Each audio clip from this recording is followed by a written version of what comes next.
All right. Hi, everybody. Thanks for coming out tonight. Todd and I have done a few of these programs together. We did one at the Pacific Bonsai Expo.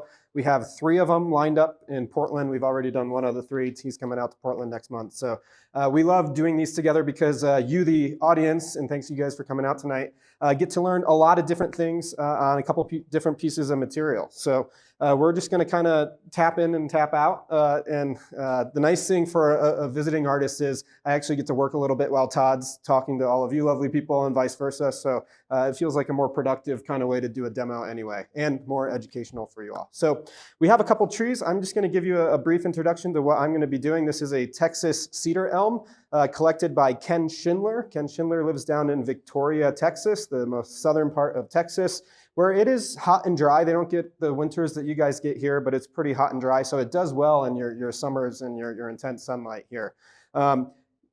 Deciduous Yamadori, we have 2 Yamadori for everybody. Deciduous Yamadori is pretty fun because the way that we collect these are totally different. I'll talk a little bit about that once we get started. But for now, what I'm going to be doing on this tree is doing some work. I actually think I worked on this tree about 5 or 6 years ago in Texas at Ken's place. It looks super familiar to me. So we did a lot of initial cuts when it was after it was collected. It's probably been post-collection for about 7 to 10 years, I would guess. I don't know if Ken mentioned anything, but I'm not sure. About 7 to 10 years. Ken likes to sit on trees for a while after he collects them. But he's a really, really great guy. Todd has a lot of these at his place, which he might be willing to sell. So if you're interested in getting a Texas cedar elm, go check out all the ones that Todd has. He's got some pretty fun ones. And Ken does a lot of conventions down in Texas, if you're ever down there for one of those. So what we're going to be doing today is we're going to be doing a lot of trimming of excess branches. If you've ever had an elm of any type, Chinese elm, cedar elm, doesn't matter, they give you way more branches than you need, especially when we prune these a lot. They give an explosion of response. About 10 to 20% of that response is going to be in a good, useful spot. About 80 to 90% of that response is going to be where I already have an existing branch. And if I have multiple branches coming out of one spot, they create a big bulge of wood. So one of the first things I'm going to do while Todd's introducing his tree is I'm going to go through and start removing excess branches, basically where I have a group of more than 2 branches growing out of one spot. I'm going to thin those down to 2 on average. That should give us plenty to work with. What I'm going to be using as my criteria for down selection is I'm going to be looking for maybe thick ones that are maybe a little too stiff to wire, thinning it down to something that I can wire and shape. Maybe ones that are growing in a wrong direction, growing back in towards the tree versus growing out towards the silhouette. Looking for ones that maybe have more ramification versus ones that are more simple. So I'm kind of just using kind of common bonsai sense to go through, down select those. Sometimes when you're thinning a tree, there's no right answer. You have 5 that are all equally identical, and the only right answer is just take it down to 2. It doesn't matter which of the ones that you cut. So we're just going to be using simple bonsai logic to go through, thin this out. I'll come back and talk a little bit about this once Todd's working, but let's get Todd moving so I can do some down selection. All right, thank you. All right. Yeah, it's a lot of fun doing these. And yeah, at the end of the month, I'm going to go to Portland, and we're going to be doing this again. So yeah, it's a fun friendship that we've kind of created over the last few years. So on this tree, when I'm looking at that, I'm trying to find where's the best front? And I think regardless of it, this branch here, I think needs to move because we have all this deadwood, which is pretty interesting. So I kind of want to take this whole, the trunk of the tree and kind of bring it up here. So this was a crack tree. And if you come up and look, the root pad's like this wide, right? And it goes from corner to corner. So that can be a bit of an issue trying to get it into a bonsai container. One of the things you can do is where you have those roots like this that are diagonal like that. That's why I have actually these buckets in there, is to take up space. So I just don't have pumice in there that gets wet and stays wet. But when, thinking ahead, when you go to repot a tree like this, you can take these roots, and let's say if this is, let's say this is the front right here. You could take this root and kind of push it into the corner of the container, right? So I'm kind of thinking about what's the best use of the roots.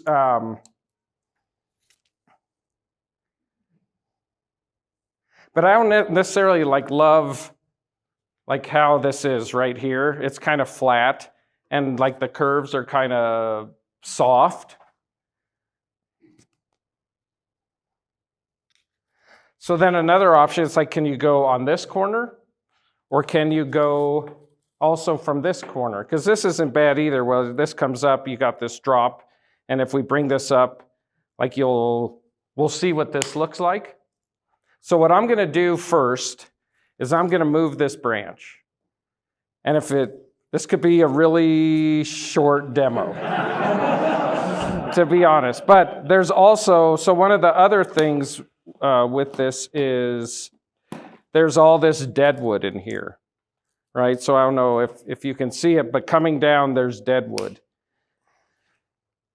And so to bring this up, what I'm going to do is I'm going to put a piece of rebar in here. And then I'm going to kind of look if you can see how this branch bends, right in here as it starts to go back up. There's one of two things I may do. I may take root cutters and take the deadwood out, or I'm going to cut this and then see. But I'm going to do some branch selection too. I know with this, we're not going to use that because this is really long. So I'm just going to cut this off. But I also want to see, this is maybe not a great indicator, but it's not bad. So I'm just trying to see what am I dealing with. I do that a lot too. That's really useful. Whenever you're trimming off branches, just bend them and see where the break point is. Because ponderosas are flexible, but I've also had them too where you start bending them and they just snap, right? So it's all right, this is fairly flexible. But when I'm looking at this, I think depending on whether this is the front or whether this is the front, if I can bring this up and kind of frame in an apex, drop some foliage down, and then we have this big branch here. And if I can, maybe I don't use all of this, but if I could bring some of this down and back to have a nice back branch, that would be perfect, right? That's in the perfect world. So this is the first thing I'm going to do. So I'm going to put the rebar on, and then I'm going to move this branch. I'll set wire first on here, and I'll put my guy wire on this, and then I'm going to we'll move that as far as we can, so.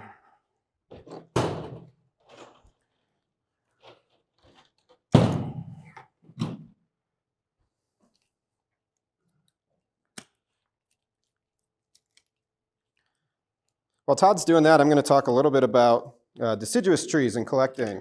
I do a lot of deciduous collecting in the West. So while all of you are going out and looking at your ponderosa pines and your Douglas fir and your Rocky Mountain junipers, I'm looking at the aspen and the cottonwoods and any other little interesting thing I can find. When I go out and collect, I don't really care what species it is to a degree. I'm just looking for a quality trunk of any type. And once I started doing that logic, that's when I started bringing home species that I had no idea what they are. Later to find out that I bring home a cottonwood, and that's the most notorious allergy plant for a lot of people. But I lie and tell people it's a balsam poplar, which is the other common name. So it sounds a little more sexy than cottonwood. So my marketing friends would be happy for that. But with deciduous, it's a little bit different than conifer. When we're collecting a deciduous tree, first of all, most of the time they come back and they are fairly bare root. In fact, pretty much all the deciduous collecting I do is bare root, which means I'm not collecting these during the growing season. I'm collecting them either right before the growing season starts or right after it ends. I usually prefer to like collecting them in the fall rather than the spring because if I collect in the spring in the mountains by me in the Cascades, it's spring in June or July, and it's already 80, 85 degrees in my house in Portland. And so having a tree leaf out when it's that warm causes a little bit of stress to the plant. So most of the time I'm collecting in the fall when they have fall color or have just dropped all their fall color off the tree before the snow comes. When I collect in the fall, I bring them home. In Portland, we're pretty lucky with our zip code. We don't have to give much winter protection, but if it's a tree that I really care about, I'll throw it on a heat pad, and they tend to root very beautifully throughout the winter. In fact, when I collect balsam poplars, oftentimes they're on a heat pad, and when I go to lift it up the following spring, I pull up a bunch of roots from the gravel that are already growing in. And like I said, they're collected with very few roots. I cut maybe 5 roots that are like this size when I bring them home, so I have almost no fine roots coming home, but they all seem to do really great. Willows you can collect very much the same way. You can collect them with very little root. But yeah, I'm always looking for things of quality, trunks of quality. And oftentimes the difference between when you're looking for a ponderosa pine in the wild and when you're looking for a Texas cedar elm in the hill country of Texas, this tree, when it was collected, was 15 to 20 feet tall. And Ken Schindler, who collected this, was only looking with his eyes. This is kind of the same when we go look for nursery stock for bonsai. He was only looking at the first couple feet of the plant and just kind of ignoring all the excess on the rest. My friend Marija Hadek does the same thing in Croatia when she collects hornbeams. Those trees are 15 feet tall, and she's mostly just looking at the bottom foot or 2 or 3, and just her eyes don't even see the rest, because this is kind of what we're scanning for. When we collect it, a deciduous tree, the other big difference between a conifer is that's when we want to do a lot of pruning on the plant. That's when the tree is going to be the strongest for bouncing back after collection. I'm pretty sure, I don't collect a lot of conifers, but Todd can tell you, I think you don't do a lot of pruning on those when you collect them. Maybe some long, obnoxious branches, but you try and get a lot of foliage home. A deciduous tree, you want to do all the major cuts that you're going to do right in the field when you're collecting this. That I see tends to have the best luck, the best bounce back. I know Nick Lenz did that a lot when he collected deciduous trees in New England, and that's what a lot of deciduous collectors do around the world. So. When you're collecting it, this thing was 15 feet tall. When Ken collected this tree, this was cut here, it was cut here, and it was cut here. And it was just probably 3 trunks when he collected it. Brought it home, sprouted out like crazy, threw it in some soil, and yeah, good to go. So these are pretty different animal when collecting, but they're pretty fun. When we're collecting a deciduous tree, with deciduous trees, we tend to love nice movement, nice taper, and nice nabari. But oftentimes nabari or surface roots are the things that we don't get with collecting. So if you have a tree like this, sometimes I work on quite a lot of these down in my groups in Texas. We do a lot of root grafting on these to kind of improve the nabari because oftentimes they don't come out with the best set of roots. That's kind of the one trade-off that you get. When you're getting a deciduous Yamadori, you can often get a really nice, big, interesting trunk, but we have some things that we need to overcompensate for because of that nice, big trunk. So it's a great way to save some time to get something to play with and to start doing some branch design. If you do some deciduous collecting, I recommend also having some growing on the side so that you get to experience a little bit of what that's like, because growing a tree like this from a cutting or an air layer gives you a lot of different techniques and tools to play with in your bonsai practice, but pretty fun to collect. Question? So in the fall, this is a 15-foot tree. You come in, and you chop those down to this height. Yep. Root, collect it, throw it on the heat pad, and that's a good chance. Yeah, and throw it on a heat pad and has a great chance. What I also do is because it's bare rooted and because those roots tend to be fairly shallow because I cut all the big clunky ones off, when this goes into a pot, sometimes I put this right into a bonsai pot. Maybe it's a mica training pot or something like that, but it goes into a bonsai pot shape if the roots allow. The other thing I do is I use bonsai soil right from the beginning. Because it's bare rooted, I can put it into a good quality bonsai soil mix. My mix is, I use a lot of alky blend, which is about 80% akadama, 20% pumice. But that's a blend that is really, really good for most deciduous trees. Sometimes post-collection, what I do, this is maybe a little superstitious, so you don't have to follow this too closely, but I take a scoop of the dirt where I collect it and I just throw it in the pot. I have no idea if that does anything. It makes me feel good. So it makes me feel good, so I do it. But yeah, I bring home a little dog bag with a scoop of dirt from where I dig this, and maybe there's some beneficial microbial activity. I don't know, but I seem to have had good luck with that. When I collect deciduous Yamadori in the Pacific Northwest, I tend to have close to 100% success rate, especially with things like willows or poplars or anything like that. So, question? Yeah. Yeah, we have native plums here, and in the wild, they almost look like something coming out of the plums I showed in Japan. Uh-huh. I've tried to collect them in the spring. Uh-huh. Maybe I made a mistake. You know anyone who's collected Native plums, there's a lot of them. I haven't collected any here in the West, but I would try collecting them in the fall. Maybe see if your luck changes by collecting them then. The one thing that's tricky about deciduous Yamadori is there's a real treat to going to a garden center and getting all of these cultivated plants. A lot of those have been selected by people because they grow really well in cultivation. And so that's one thing that we struggle with deciduous Yamadori is a lot of species, I call them sport bonsai, like cottonwood is a sport bonsai, meaning the second you do something wrong, it's gonna throw a branch and kind of throw a hissy fit. This is your like teenager that's really rude and has a big attitude. So like with a cottonwood or an aspen, what I've found is that if they get a little underwatered even for just half an hour or an hour, they throw a branch. If they get too bushy, you neglect cutting them back, something gets shaded out, they throw a branch.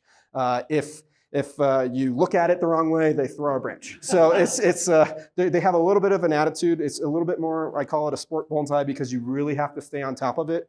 But if you do, you can often find something really interesting out in the wild that's worth putting a lot of nice ramification on. So nice. I mean, these really old plums have been growing on the mountainside for 50 years. There's a tree that was just big ago, so it's growing in the spring. Wow. Something you can always do too is if you collect like a plum and let's say you bring it home and it's just a pain in the butt to deal with, it's throwing branches, whatnot, but you have a really great trunk. You can take something like an ume or a cherry and you can graft it onto that. So you can use that trunk and you can just change the foliage.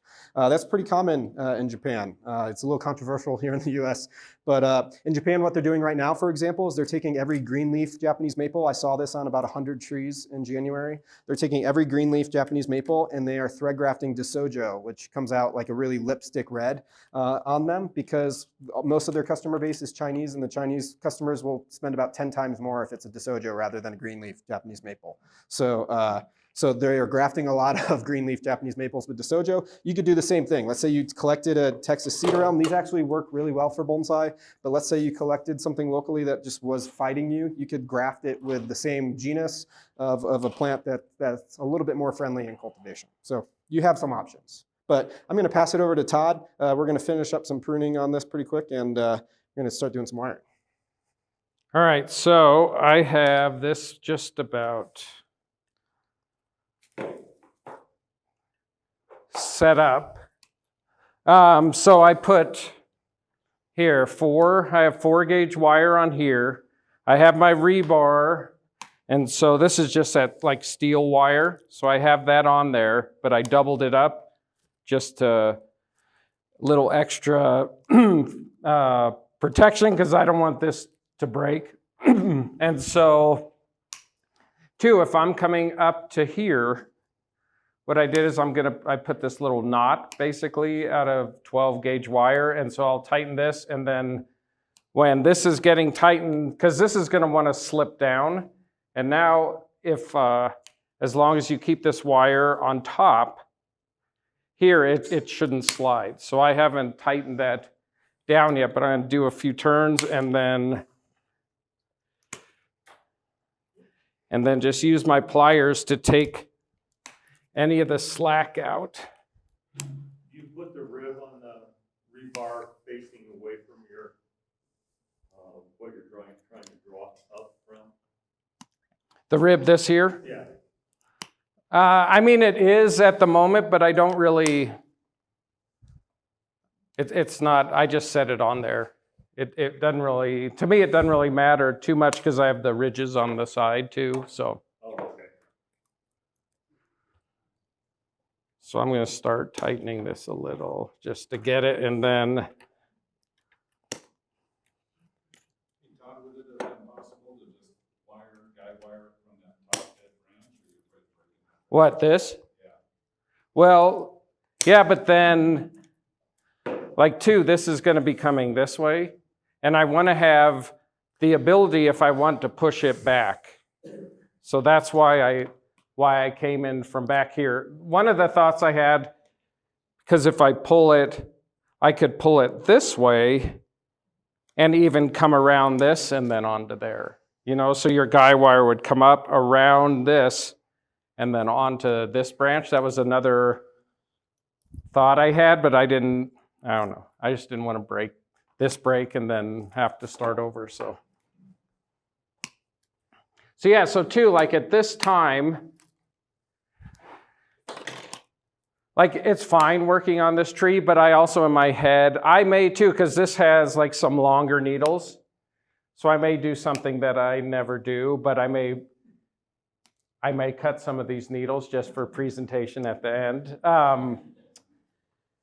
But too, this, like by doing this work, and if I remove too many needles, then these needles are going to get really long, the new needles, because ponderosas will just grow until they shed their third-year needles. Okay, so yeah, I'm working on this, knowing I may get long needles this year. So.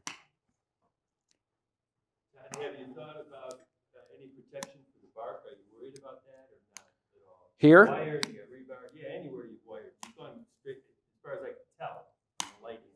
You've gone straight to the wood. Well, here with the rebar, I went to the wood because this is dead and this is dead. Okay.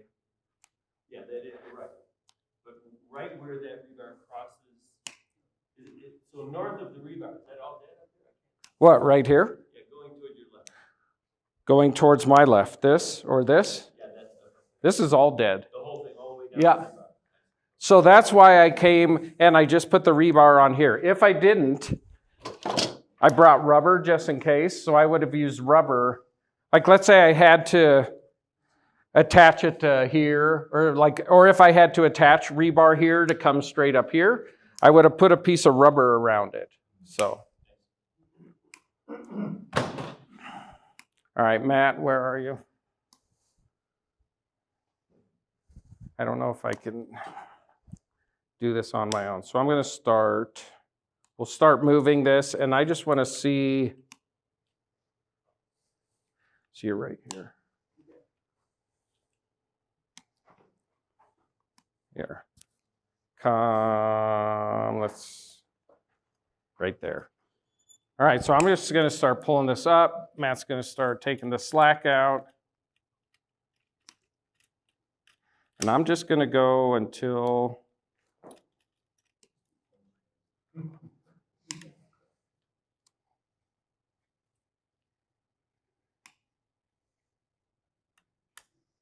okay. So it moved, right? But not enough.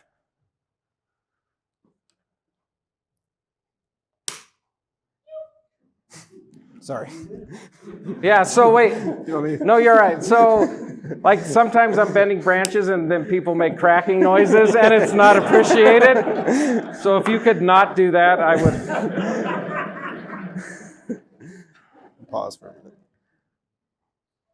All right, so we have this dead branch here.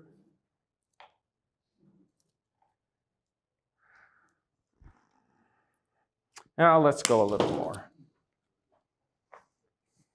Ready?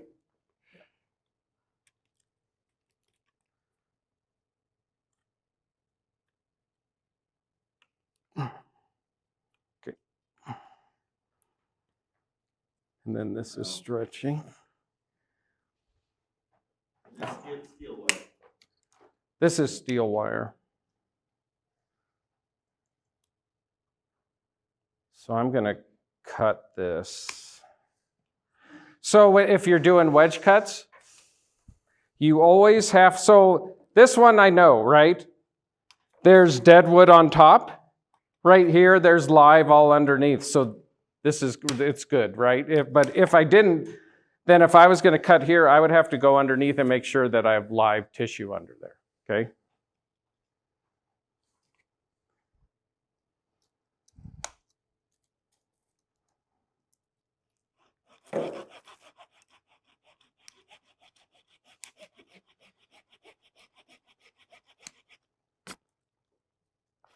Yeah, there's tension there.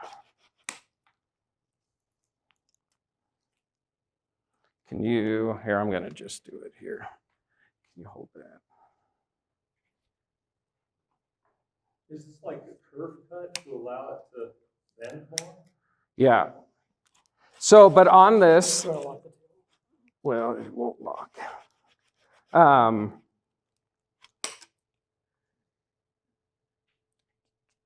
gonna make, like usually when I'm doing a wedge cut, I'll make the wedge first and then bend so it closes. But I wanted to see if I could get away with not having to cut the dead wood.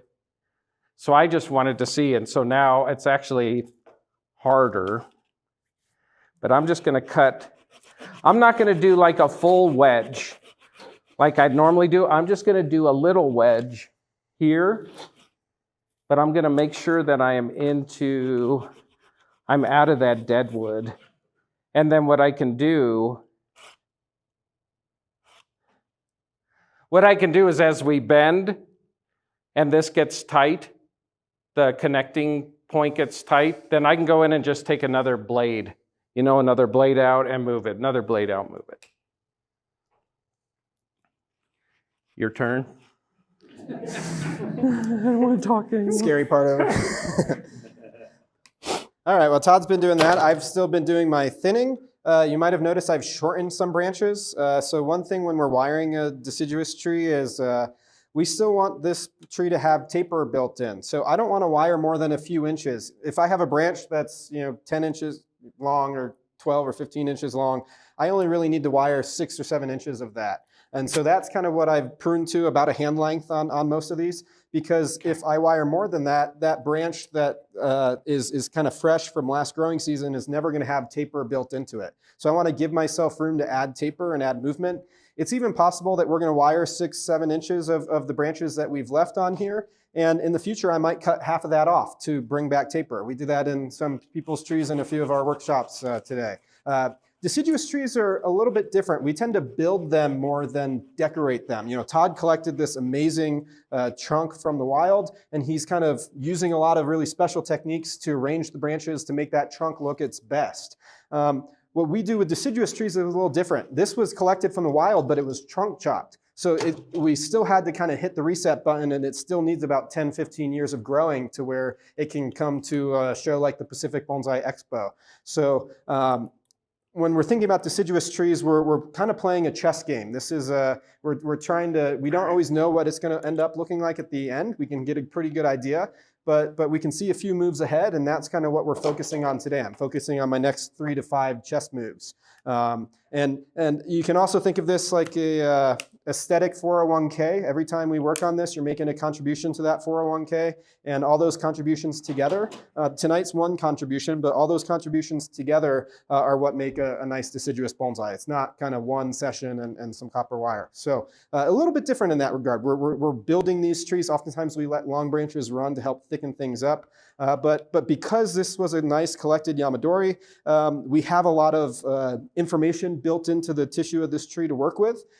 So we're just today we're going to do kind of some wiring of the primary branches. It's been cut several times. This is probably the first time it's ever been wired. So we're going to kind of get some nice deciduous shape into this. A few things as I start wiring. We're going to be using aluminum wire. For deciduous trees, I like to use aluminum wire that's the same size as the branch that I'm wiring. That's how you kind of tell it's effective. So if your branch is about this size, then you use this wire. If your branch is bigger, I got to use a bigger wire. That's how I can make my wire effective. Usually when we're styling a tree for the first time, we want to err on the side of bigger wire rather than smaller wire so that we have strength to manipulate it the way that we want it to go.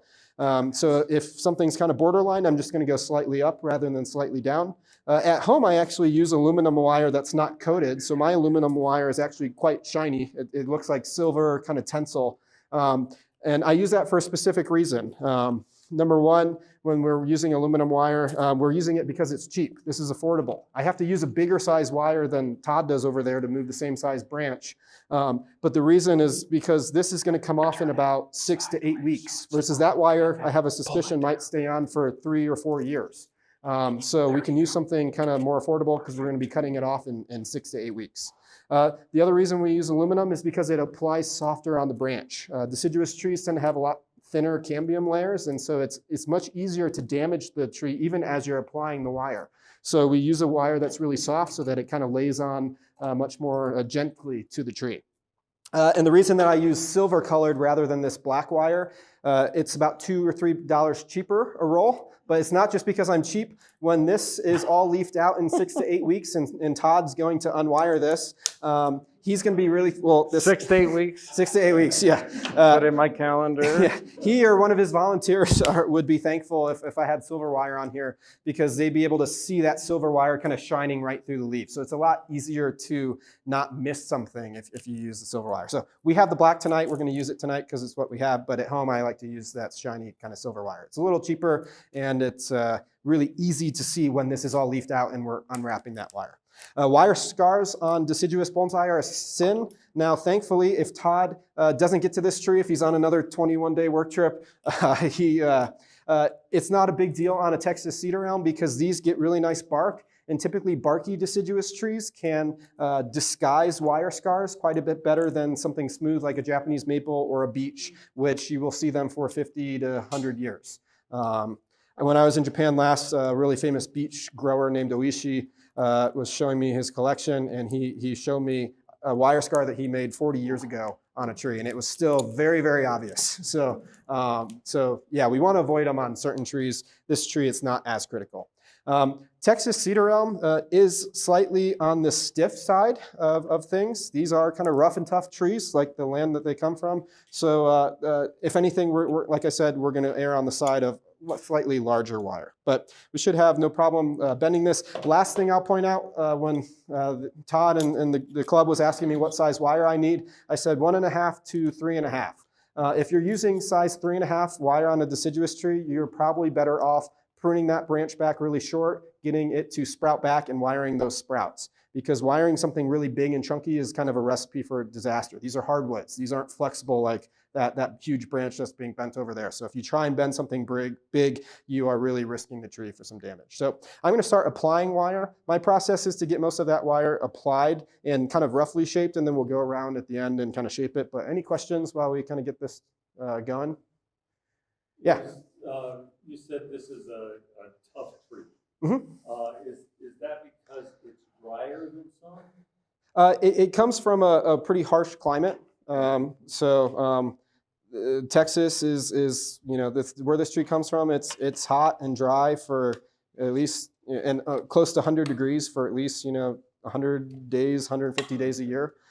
So this has no problem going through a heat wave in Denver. Where you might have to protect this is in the ground. This can get pretty cold. It'll get down to 0 in Texas, but obviously you guys get a lot colder than that here. So I would protect these in the wintertime. Typically all deciduous bonsai, if you really, really care about it, even though it possibly could winter outside, something that you really care about, some of your best trees, I recommend protecting under 25 degrees. That's kind of a good ballpark. 25, 26 degrees is kind of the ballpark temperature for most sensitive species. So Japanese black pine, trident maples, things that have a little bit more cold intolerant root systems. That's kind of a good trigger temperature to keep in mind. So yeah, anything you care about, I recommend getting in a greenhouse or getting somewhere a little bit more protected. Even if it's your ponderosa pine, just if it's your best tree, give it a little bit extra love. So.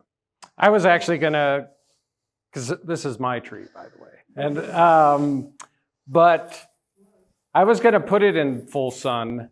I have several of them. I was like debating, do you put it in full sun? Because I figured, because we're in Houston, it's like 100, who knows, 120 degrees or whatever. So that's, I was listening to you, what you were gonna say, because it's like, I wonder how much shade. I would give it 50%. Even down in Texas, we give them 50% shade cloth typically. In Houston, they have a lot more humidity, but in the drier parts, if you don't have humidity, deciduous trees can kind of suffer. Yeah. So in Portland, even with our cooler temperatures, I have my entire garden, which is all mostly deciduous trees, under 50% shade cloth. That's kind of a good recipe. So I think under your shade cloth structure would be good. But right now, it needs to be in full sun. That's a good clarification, because deciduous trees, when they're leafing out, You want them to be in full sun as that bud is growing. This is kind of perfect as these little nuggets are swelling and the leaves are about to open.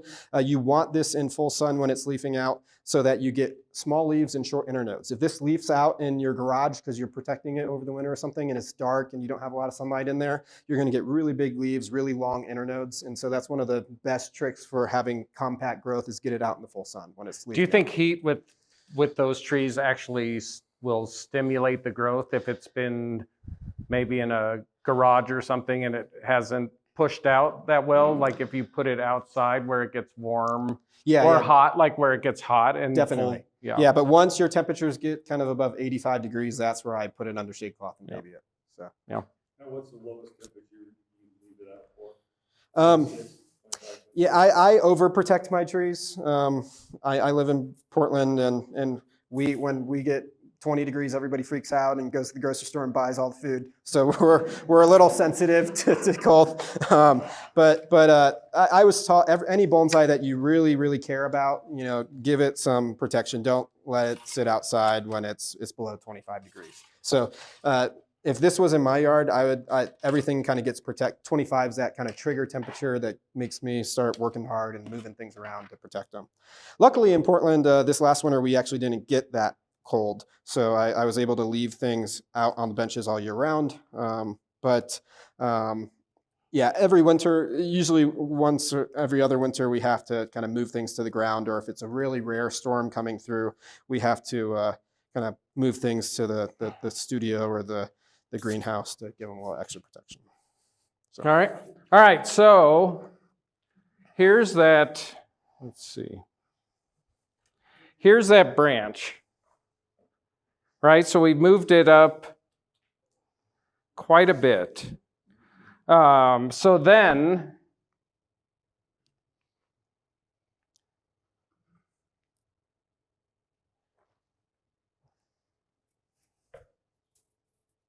So I think I'm going to come in now, because this is up here, I'm going to come in from here, from this corner. So then what I'm going to do here is I'm going to take this branch, this will come back in the back.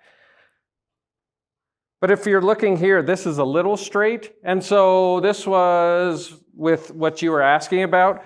When we were pulling this wire up onto here, this wire was on the branch right there. Maybe it'd probably be all right, but nonetheless, we took a piece of rubber and slid it under there. So now there's a piece of padding between the guy wire and the branch here, okay? So, next what I'm gonna do,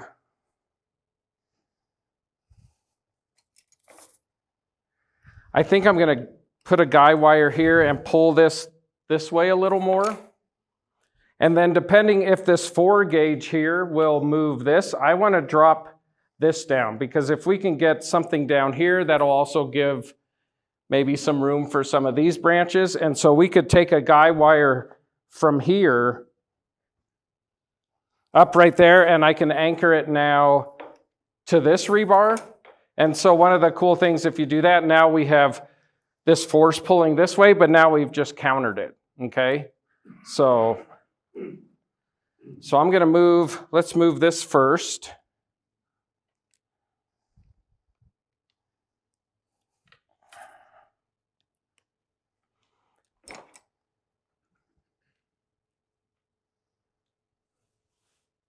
Okay. Oh, sorry.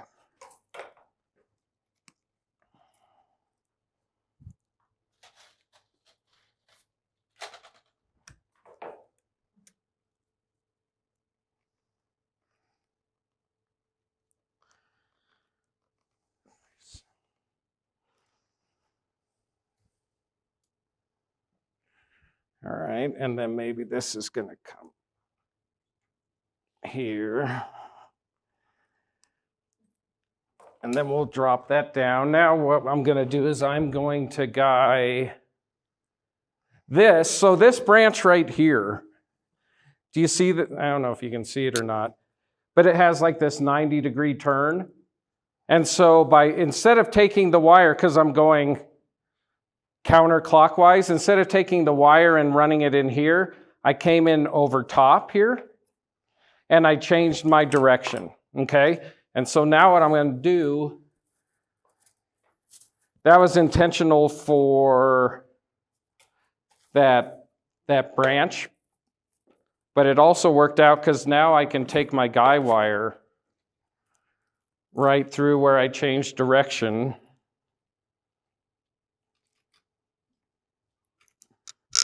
Run that right in there, and then we can pull this back right to here.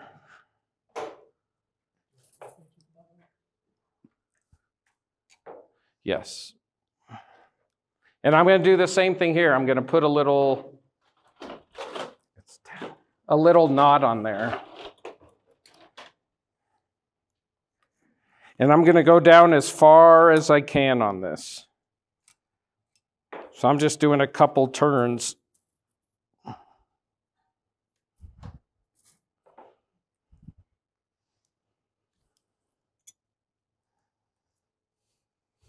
And then I'm going to anchor this down, and then I'm going to use my pliers to take out any slack, and then I'm going to tighten a little more.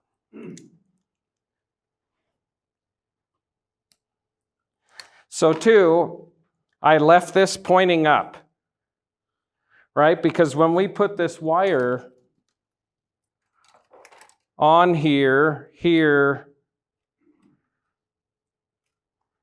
and here, it's going to be hard to keep the wire underneath this, the turns, but Mac can tighten this right here, and this little loop right here will keep it from sliding up, okay?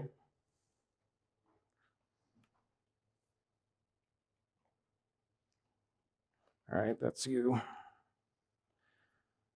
Give me an X on there with your hands. Ready? So I'm just coming down, and I'm watching this crotch, and it's kind of tearing. Keep going. Keep going. There we go. And then let's see where we're at. All right, so this side has slack in it.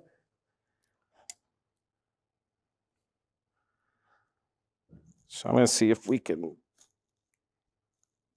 take that out.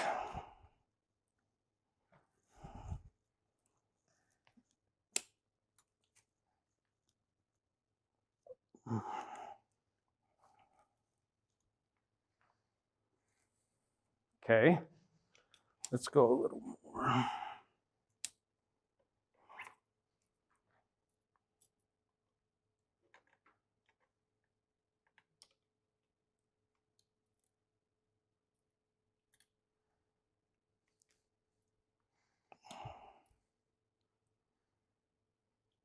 You want that below? Yep.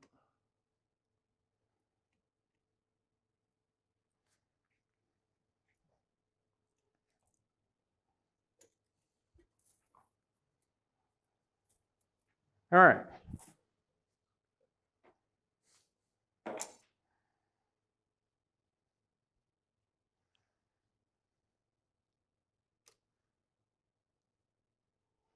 Okay. So I think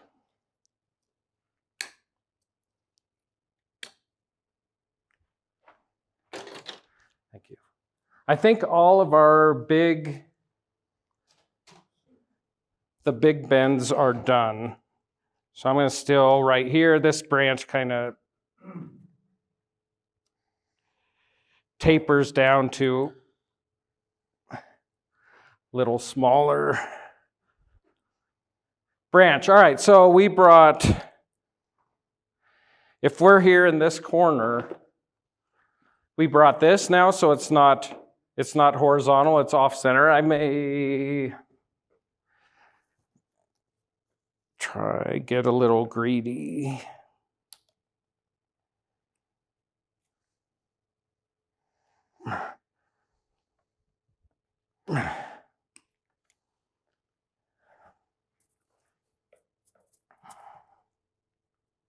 All right, so I think, so as it is now, I don't know if this is the apex. Maybe this has to be, this originates on the highest point, right? And this is the highest point of the tree. So something on this has to be the apex. This is the highest point up there. So maybe that is the apex. So now what I'm going to do, I'm going to finish setting this.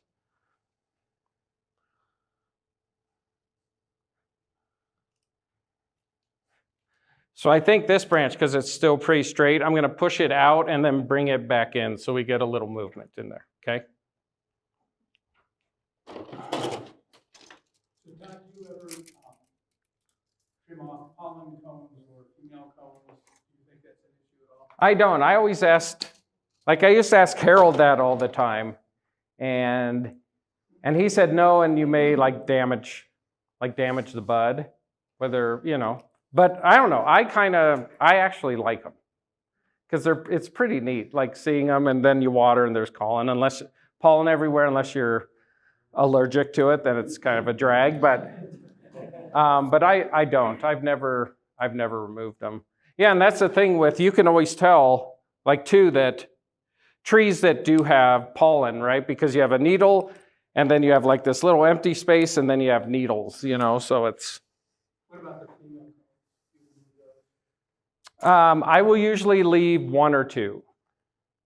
So I will, I'll take, if they have a bunch, same with Doug firs, because my Doug firs seem to push a lot of cones on there, and so I'll leave one or two on there.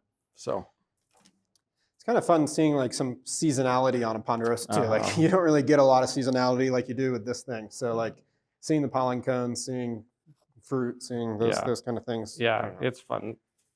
I enjoy it's a it. little different. Yeah. All right, so we're going through here while Todd's doing that. We're going through here and putting some wire on this tree. I'm trying to make every branch look like it has movement.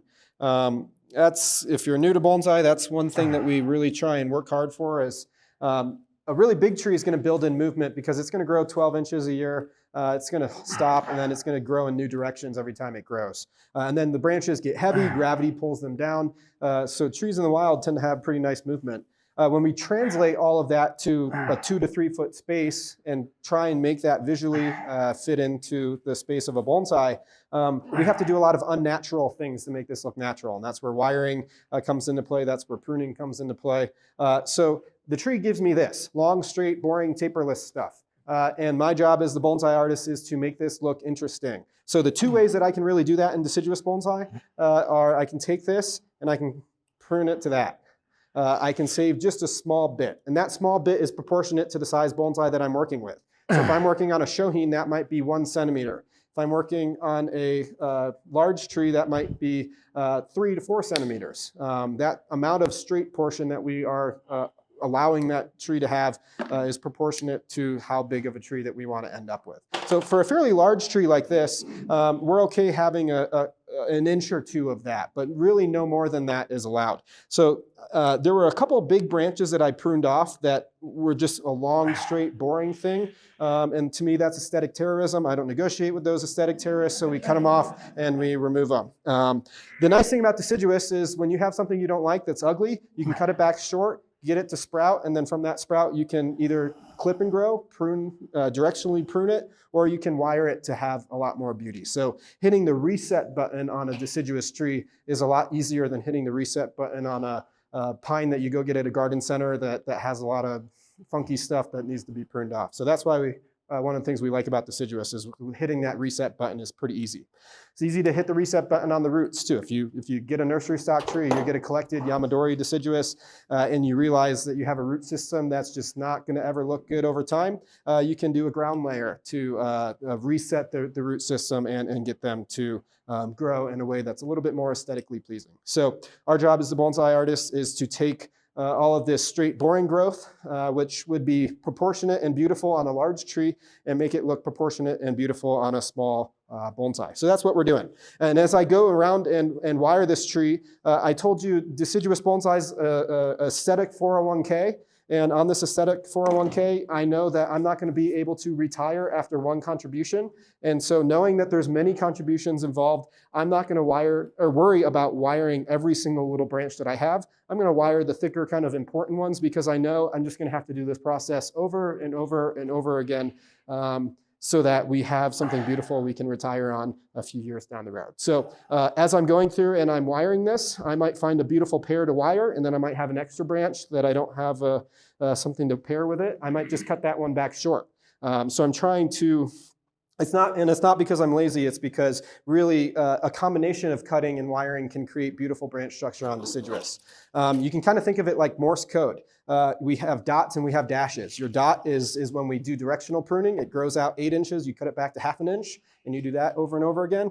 Your dash is when we let something grow, 8 inches long, we cut it back to 4 inches, and then we wire that 4-inch segment. So a combination of dots and dashes, and then if you can do them randomly, tends to create really, really beautiful branch structure.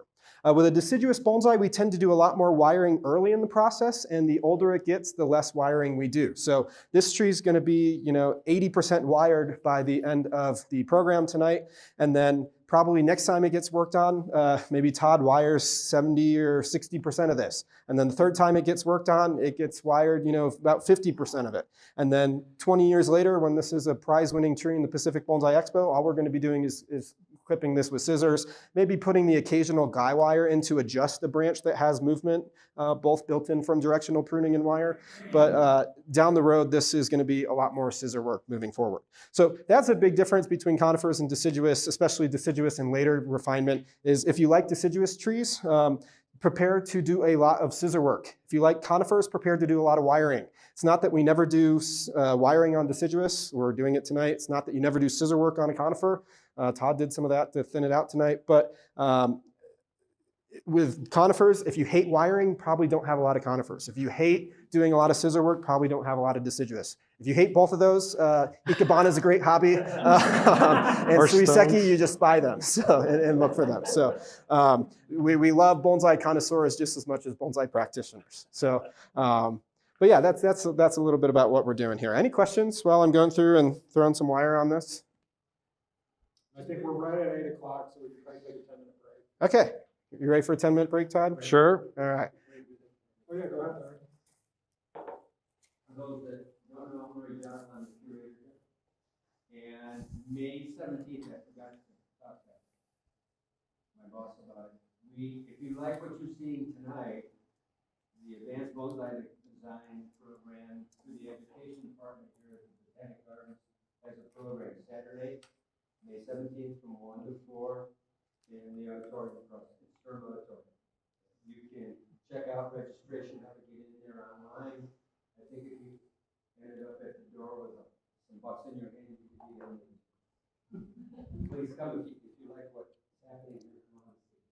Who are the artists, Larry? Pardon me? Who are the artists? So this is going to be, Todd, I think this is the 5th edition, isn't it? I think, yeah, that could be. That could be. So, Do you want to come back? Sure. the first one Can you? during Yeah. quarantine, What one? May 22nd? and we did it outside in the amphitheater with everybody spread out all over. May 17th? May 17th. This is coming necessary. I have shocking school. But we've done it every year. Oh, just since stay. then. Todd has a team. Might get sunburned. We have 2 of the people on the team are on injured reserve right now. Bonsai injuries are really tough to recover. But we'll have Todd and Paul Koenig helping him design the tree. And Stern Auditorium will be able to get that. Thank you. All right, 10-minute break time? Yeah, 10-minute break. Yeah. All right. This right here. So I'm debating if I actually remove this branch and I use this one here as an apex. So that's kind of where I'm at the moment. But too, with ponderosas, like with a lot of our shorter needle pines that have a lot of ramification, you can take, like 3 or 4 pieces of growth and kind of make a nice bud out of it. With ponderosas, we have here's our pad, right? So we kind of have to use these larger, like it's visual mass of foliage to use as a pad as we start out. And then as these back bud, because on this, like there's a bud right there. And then here we have two, but there's no bud there. But then on this piece right here, here's a bud, and then there's a new bud growing there, right? So as these grow, we'll start taking out like more of these needles to define that. But when you're first styling them, you can't think of them as like black pines or white pines or Scots pines or, any of those. You use basically one branch that has a lot of foliage as the pad, okay? So when I'm dropping branches and starting to lay this out, I'm gonna take these side branches and elevate them so they're all on different planes, okay? Todd, this might be anathema, but I'm gonna ask you anyway. What about taking that one that you're thinking about the apex, take it off, gin all the dead wood, and let that be your apex? I mean, in theory, So many things go in a different direction. That's what I think I'm concerned about. well, just let me finish and then let me. I mean, I will. This is it. I will simplify this, right? There's stuff going everywhere, right? But I still have to wire all this. I'm still playing with this and trying to figure out what this looks like. But I do want, like an apex in here, and then some people were asking, am I going to keep these as long as they are? It's like, I'm not. And so once I get everything wired, I'll come in here and I'll start messing with the deadwood. But I think this is a pretty thick branch, so maybe this gin is longer and this gin is shorter. But from here to where this rebar is here on this will all be deadwood. And so I just want like an apex to kind of get framed in this area right here under that deadwood. It what? All right, well, thank you for your approval.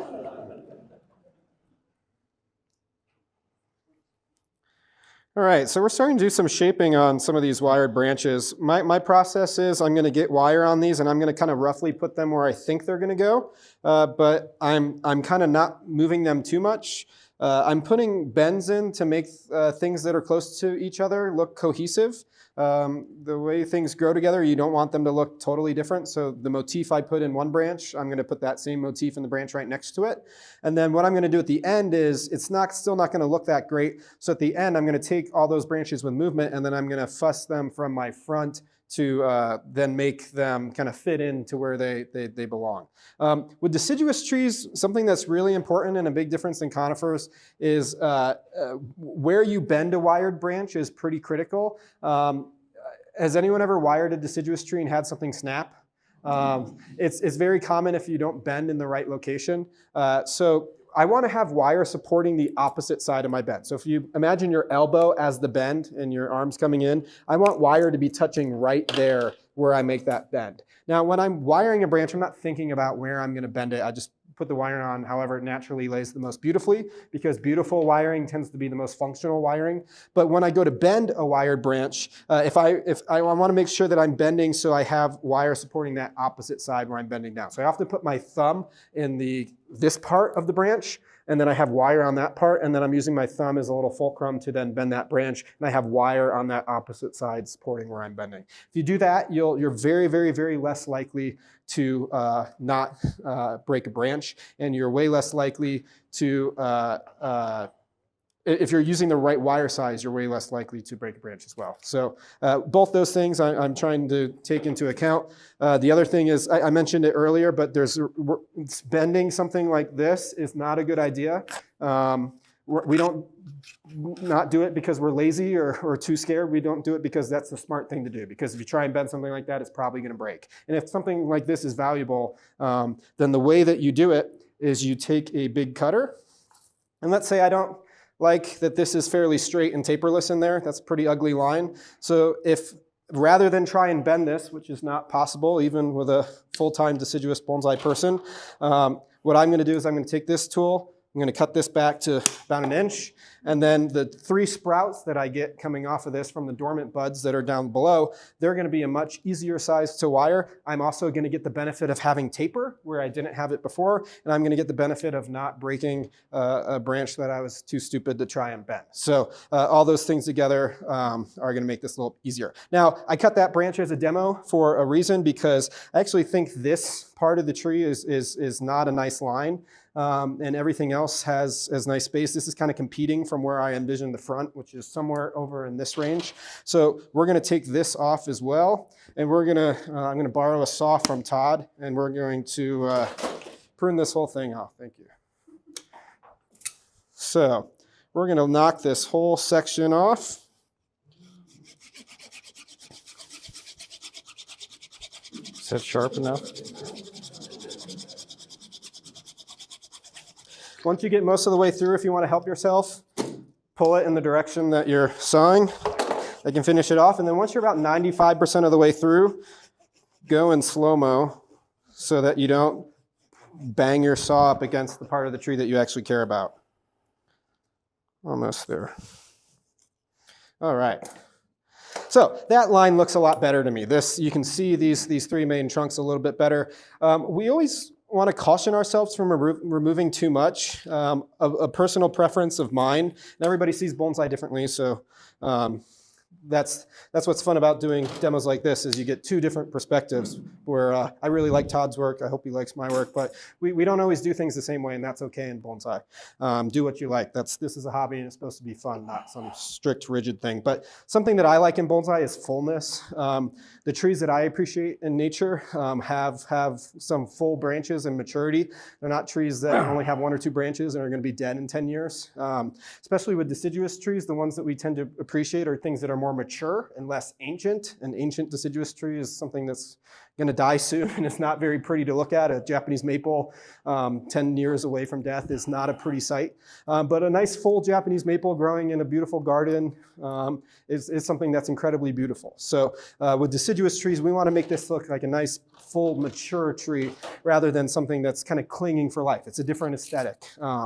And that's why having some deciduous in your collection can be really fun, because if you have a lot of beat up, tortured Yamadori, that's another aesthetic that you can kind of play with. But what we want is fullness, and I think oftentimes people tend to cut off too much on trees. So when we make full cuts like this, I saw that cut, I wanted to make it at the beginning of the program, but I gave myself an hour to kind of live with it, see if I can make it work, see if it got better in time, and it just wasn't. So I knew kind of subconsciously, I kept not liking it and not liking it more and more, so it was fine to remove it. But the nice thing about deciduous trees is this doesn't have to be a finished bonsai at the end of tonight, and you can allow yourself some time to make some of those decisions. You don't have to rush into a lot of things. Because like I said, this is just one contribution in your 401k that you made 20 years ago. Not that significant, but 20 years ago, you're probably glad you made it. So tonight, we're kind of getting this set up. Any questions about wiring deciduous trees? I'm just gonna show you too, how I wire this. I wanna bend this branch down. So I'm putting my finger underneath a wire that's on top, and I'm using that as the fulcrum to bend down. That wire is supporting top side of that bend. Now if I wanna bend it back up, I look for a wire that's on the opposite side on the bottom, put my finger on top, use that as leverage to then bend that back up. Now we want to move it to the side, so we'll find a branch on the right, move it to the left, and we can safely move that branch without fear of getting the sound that's so not fun. So, yeah, any questions? Yeah. What will you do to follow up on that strong wound and other wounds? Good question. What do we do with cuts? Another mistake people make is they tend to attack cuts too early. When we have a cut, we need to make sure what we're cutting back to is at least, it's not too thick. So when I'm cutting something back, if you have something really big that you're cutting off and the thing that you're cutting back to is something really small, that small thing has to be half the thickness of the big thing that you're cutting off. So we often have to let something grow to be half the thickness of that area that we cut off before we can really cut flush. You try and cut flush where you have something really big and the little tiny thing coming off of it. What tends to happen is you get dieback down the trunk, and that's not fun. So we always tend to leave about a 1-inch stub when we cut something big off. Now here, we actually have something big. So this is, what I cut off is less than half the thickness of this. So I can cut this back flush with no harm to this. But if this was the size of a pencil and I had cut off this big thing, I would leave about a 1-inch stub and let that little pencil-sized thing grow until it's half the thickness of this before I go and cut it back flush. You don't want to cut things back flush right away. Always leave a little bit of a stub, allow for some dieback, cut it back a year later or whenever what you're cutting back to is half the thickness of where it's coming from. So, other questions? Yeah. On a stub like that, Mhm. when you let it heal back and you're ready to change it, do you carve that or do you just try and cut along the line of the branch? Yeah, we tend to, on deciduous bonsai, want to heal things over rather than make deadwood. Deadwood on deciduous trees is not sustainable. So if you go into the deciduous woods, you don't see a lot of gins and sharis on beech trees and on cedar elms. You see them when you go hike in the mountains here, but you don't see them in a deciduous wood. It's not that you won't see it, but when you see it, it's very short term on the tree. It's going to rot and fall off and heal over in like 10 or 20 years, which is a short time in the span of a deciduous tree. So if we're trying to make this look like, you know, a long-term form of a mature deciduous tree, a deadwood, a gin is kind of temporary. Now, it's not that you can never have deadwood on deciduous trees. Oftentimes, if you get a Yamadori deciduous, I worked on a really fun willow this morning that had a beautiful deadwood. Obviously, that was the main feature of the tree, so we framed the branches and the silhouette around that deadwood to try and incorporate it. But generally speaking, especially with a tree like this, it doesn't make a lot of sense to have a lot of gins and sharis. It's not the story of a cedar elm in the hill country in Texas. Some trees it is. If you go to Japan or China and you walk around a bunch of gardens, you will see plum trees that are several hundred years old. And a several hundred-year-old orchard tree has been through a lot. It's been beaten up, and so those tend to have a lot of gins and sharis. That's part of their story. But for an elm, for a maple, for a beech, for most of the deciduous trees that we use in our bonsai practices, deadwood's really not the story. It's not sustainable. And the trees don't have the resins in the wood to keep that long term. So, other questions? Yeah. Just wondering, what's your thought process when you're doing these demonstrations for picking up fronts? Because deciduous have, usually so many more branches than conifer. So are you just going through it first with no preconceived notion about what you pick for the front and see how they develop? Yeah, I always, because this is our 401k, I'm not too determined on knowing what my investments are going to look like 20 years later, but I like to have a pretty good idea on where I'm going to be. So we have a good idea that our front is going to be somewhere in this range. But because there's going to be a lot more material added here, there's building to be done here, our front is kind of open for interpretation as we get more variables down the road. Different than probably what Todd's doing, where you can see the best front very obviously, and we can decorate the branches kind of around that front. Because the bones of this tree are going to radically change over time as we build new wood and tissue on here, that allows us kind of flexibility to change. But we have a pretty good idea. It's probably going to be in this range. And that's especially true when we have a deciduous Yamadori where we have a lot more mass. We have a better idea where the front is. If you have a young seedling, you might not know where the front is for the first 10 years of its development. And that's okay. You don't really need to. What you do is you build good information to the tree and you give yourself good options so that when you do go to pick the front later, you have the best setup possible. Other questions? So on this tree specific or this species specific, how big did the leaves get? The leaves get about double the size of what they are now. In fact, there's some dead ones in here I can show you. So about that big. So elms are pretty nice for bonsai because they have a good sense of scale. However, as one of the deciduous bonsai people in North America, I'll tell you leaf size is one of the last things that I worry about. Unless you really focus on shohin, it's something that I don't really care about at all. One of my more famous trees is a winter hazel. It has a leaf the size of my hand, and you can ramify anything, even things with leaves that big. We tend to have to cut most of that leaf off in the summertime to sustain all the ramification that we built on it the last 10 years. But we don't let big leaves scare us. So if you're out collecting, you find a really nice deciduous trunk, but it has big leaves, collect it, give it to me, I'll take it, or Todd will, and we'll work with it regardless. So plus, bonsai practice shrinks leaves. So a leaf this size, I can expect to reduce about 75% with bonsai practice. How we shrink leaves over time, one of the best ways to do that is with diluting energy. So let's imagine this is our beautiful finished bonsai pot from now Tokatake that we plant this in.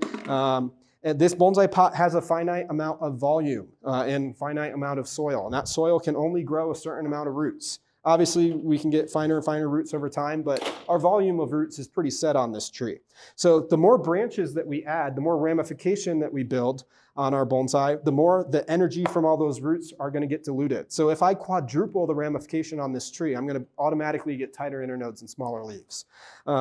If you're struggling with big internodes, especially if you have something like a Japanese maple or trident maple where they tend to get 2-3 inch internodes on them, leaving some branches that you don't like on the tree can be kind of sacrificed twigs that helps dilute the energy and slow the tree down. Another way to slow down internodes is if you have a big sacrifice branch on the tree. Big sacrifice branch is a huge energy sink. That's why most of the Japanese maple developers in Japan will have sacrifice branches for 3/4 of that bonsai's life and development. So there's several things that we can do to shrink leaves and internodes, but just by doing all the bonsai things, you know, pruning it, having it in a small pot, building more branches. Even what we're doing on here can shrink internodes and shorten leaves. So whenever we wire a branch and we bend it, we're creating damage on the inside of that branch. Hopefully we don't get a snap and get damage on the outside, but whenever we bend a branch, we're breaking little microscopic tissues on the inside of that branch. And when the tree recovers from that, that's when we have that branch set. So just by wiring the tree, I've noticed that you get smaller internodes. Also, notice I'm bending a lot of these branches a little bit more downwards. There's a aesthetic reason for that and a horticultural reason. My horticultural reason for taking a branch that's straight up and bending it down is that it's going to weaken that branch. When you bend the branch up, it's going to get really strong. Big leaves, big internodes, strong, coarse growth. Bend it down, it's going to get weaker. So it's going to have a nice, more bonsai kind of quality growth. Small internodes, small leaves, more compact, refined growth. Wire it, bend it, you're going to slow it down a little bit more. Everything that we're talking about is a way to kind of step on the brakes to slow these branches down. The aesthetic benefit of bending the branches down is that it allows us more room phototrophically for more branches to come in and fill the space. And even though when we study deciduous trees in nature, and they do have more upright feeling to the branches, most deciduous bonsai, we still have to bring the branches down. Now, down doesn't necessarily mean it has to look like a ponderosa pine. You can have the branch be somewhat horizontal and still have the feeling in the movement of the branch that gives it a more deciduous kind of feeling. But by bringing the branches down, we're not only weakening them and getting more compact bonsai quality growth, but we are allowing space for another branch to come up above it, fill its space, get more ramification. When you quadruple the ramification on this, it actually looks more like a tree in miniature, even if the branches are a little bit more horizontal than they naturally would be in the wild. So, another question, yeah? When you think about when you're building out a tree like this, or one that has the potential to show in the future, are you envisioning like winter silhouette version of it, or are you going to Good question. We are always considering with deciduous trees what the winter silhouette looks like. I don't care what the summer silhouette looks like at all. In fact, if you look at my best trees in the summertime, they look like bushes that are no different from a bush that you'll see at a garden center. But in the wintertime, when the branches fall off, obviously it's not a garden center bush. So we designed deciduous bonsai for winter, and we appreciate a different thing each month. In the spring, we get to appreciate this nice little green pearls all leafing out. In the summer, we get to appreciate the different foliage types that you get with different deciduous plants. In the fall, all that foliage is beautiful fall color if we protect our leaves well with shade cloth and other things during the summer. And in the winter, that's when we really focus on the branches. So each season kind of gives us a different thing to appreciate. And we always design deciduous trees for winter. So if you have your show in summer, I'm sorry. I know bonsai is not very fun here in the wintertime, but deciduous trees, that's kind of, if you're a deciduous person, that's kind of what we live for is when the leaves come off, the winter silhouette. That's what we're working on today is building it for that. So I don't thin trees out for shows in the summer. That's why the show that I help run, the Pacific Bonsai Expo, we have at the end of the growing season so that we have the opportunity to have trees in winter silhouette because that's what we really care about with deciduous plants. In Japan, all the shows are start in fall and go to spring so that you get kind of winter silhouette all month long. All right, I'm going to pass it over to Todd. Don't change your show to November, please. It won't be November. All right. Yeah, because I know you have to drive over the mountains to get there. Well, because we went, Will and I drove out there, and then on our way back, and it was October, it was before Halloween, but going up over Donner Pass, it was snowing already, so.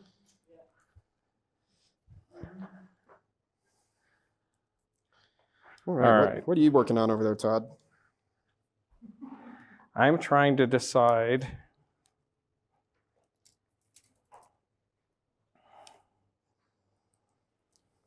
what my apex is. And I feel like I keep fighting with this branch.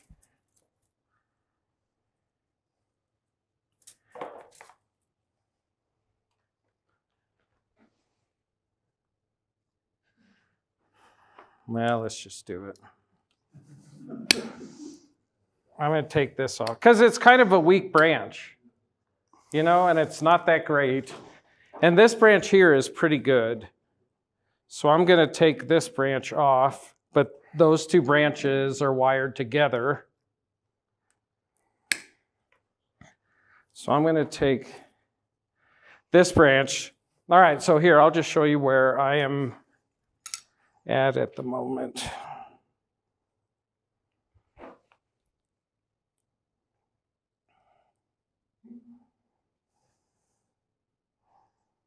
Okay, so if you can see, I don't know, yeah. So here's where I'm at the moment. I cut these needles so they're nice and short. That's sometimes frowned upon, but that's what I did. So, but when I am looking here, what I did is I took this branch in the back down because I was going to take this branch and then tuck this in here. And then that would break up some of this space.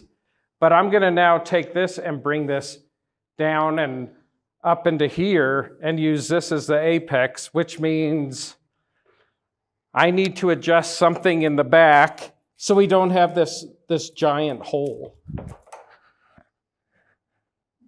So I don't know if, let's see what this looks like. If we bring this up. So on a lot of these branches, I'm not taking them just down. Like to get this branch in here, it's like I brought it up and back and then down. So a lot of these, this right here, to get this on another plane, I brought it up. This right here, I brought it up. So on this tree, a lot of the branches, my first move was actually up once I did like a downward motion on this structural piece, okay? So I'll set this, I'll wire this. I'm going to probably cut needles, and then I'll start working on the deadwood. But when I do, where's the front? So if this is the front in here, and here's my deadwood, let's say this I want around maybe this length. We'll start right there. So what I'm going to do first is I'm going to take this, and I'm just going to break it towards me. And I'll just tear that there, and then I'm going to come here, and I'm just going to break this down. Just like maybe a little, just like that. Maybe that's a little, I don't know, maybe that's fine. and then we'll take this bark off. So one of the interesting things about this right up here, I dug this tree 2 years ago, and then last year I kept it in a greenhouse, or the year before, and then this year I left it outside. So this has been dead for 2 years, but there's still moisture in there, which surprises me. So, but yeah, so I'll set the apex branch, I'll wire that out, and then I'll start doing deadwood work. So would you defoliate those? In Texas, we tend not to because things go into winter dormancy, but when you have these outside of Texas, you certainly can. You can do them a few times. In fact, I have one of these in Portland, and I can prune it like 3 to 5 times more than the ones I work on in Texas. Texas is a tough place for deciduous plants. Most deciduous plants just grow for 2 months in the spring and then just stall out all summer long. So that's why a lot of people focus on tropical. Because I have questions about them too, because you don't see a lot of them. You don't see a lot of them. And I think, because most of them are in Texas, they're developing really, really slowly with the short growing season. You can fully defoliate these if they're strong. Now, does everyone know the difference between full defoliation and partial defoliation? So partial defoliation is when I take a leaf and I cut it in half, or I cut more of it, but I leave a small portion of it. I actually don't like calling it partial defoliation. I call it leaf cutting because it has a totally different response that happens, and it has a totally different purpose. So leaf cutting we can do on every single broadleaf plant, no matter if it's a ficus, if it's a cedar elm, if it's an aspen, any single broadleaf plant you can safely leaf cut, and you will not kill your tree. Leaf cutting is taking these leaves, which are solar panels, and saying this solar panel is too strong, I want it operating at 50% or 30%. And kind of cutting it back. We tend to do that on strong parts of the tree or the outer canopy that's shading out the inner parts that are not getting a lot of light. And like I said, you can do that on any single tree. Full defoliation, by contrast, you cannot do on every single tree. If you do full defoliation wrong, you could end up killing your bonsai. So we have to be really careful about the trees that we fully defoliate. Number one, it has to be a species that can handle full defoliation. Elm is a species that can handle it. Maples tend to be a species that can handle it, most types of maples. But a beech cannot. Maybe you can always defoliate a tree once, but that might die. But you can't always defoliate it multiple times. And beech is one of those trees that just do not handle defoliation. So it has to be the right species. Number two, it has to be the right energy. So a really weak tree, even if it's a trident maple or an elm, you don't want to defoliate it. And then lastly, number three, it has to be a pretty young tree. Young tree also equals kind of vigor, so that number 2 and 3 kind of tie in together. But you want it to be young and vigorous and have a lot of strength, meaning what that looks like on a tree, how we read that on a tree. We see a lot of big extensions coming everywhere. We see big leaves. We see big internodes. It has to be kind of an intense energy to do that. If it checks those 3 boxes, we can fully defoliate it. Last thing, we want to do it at the right time. So you want to do this kind of mid-growing season. After the first flush of leaves harden off is a good time, which here in Denver translates to kind of mid to end of June, something like that. Yeah. I would do my last cut of any trimming on deciduous or any defoliation. I would not do any trimming in Denver past the first or second week of August, because we need to give these trees 6 to 8 weeks to regrow from that last cut and to set buds, lignify, so that our new growth doesn't freeze off in one of those September or October freezes. So that's really important. If we're pruning a tree, we're getting a response. We need to have enough time for that response to lignify before the cold comes. So that's why kind of no trimming on deciduous trees past August 1st, something like that. And full defoliation, is that done to shorten the intergrowth? Yeah, good question. So what are the benefits? What happens when we fully defoliate a tree? When we fully defoliate a tree, everywhere where we had a leaf that we cut off, we now get a new shoot. It's very different than when we partially defoliate. If I take a tree and I cut all the leaves in half, but I don't do any pruning whatsoever, I'm probably not going to get a response. Most people think partial defoliation or leaf cutting creates a second flush. It does not. Pruning the tree and then leaf cutting it creates a second response. But just cutting the leaves alone does not cause the tree to grow more. You're just changing things on a cellular level with the size of the buds. But when we fully defoliate, every leaf that we strip off gets replaced with a new shoot. And so it's a nice technique. You can develop trees quickly with it, something like a trident maple or an elm. By fully defoliating it, you basically double your spring. So you get double the ramification that year that you otherwise would have. And if you have a really vigorous tree, maybe you can do it twice a year, which a cedar elm is possible with the right fertilizer. Because we build deciduous trees, we tend to want to fertilize them a lot more because I'm trying to build tissue, build growth. If I have a younger tree than this and I'm trying to grow a trunk line, we tend to fertilize those plants very, very vigorously. So deciduous trees often need a lot more fertilizer than a Yamadori conifer does. How often are you fertilizing your deciduous trees? Every day. Yeah, the two people in Japan that I really admire, Ebihara and Oishi, they're kind of the two top deciduous artists who have now just both sold off all of their collections. But they would fertilize, Ebihara would fertilize with fish emulsion every 2 days. And Oishi would fertilize every 3 days with fertilizer. They were using liquid fertilizer, which is what I use. I use mostly Miracle Grow. But I've used lots of things like fish emulsion and Grow Big and a few other products over the years. I prefer liquid fertilizer because Portland, like Denver, gets pretty dry in the summertime.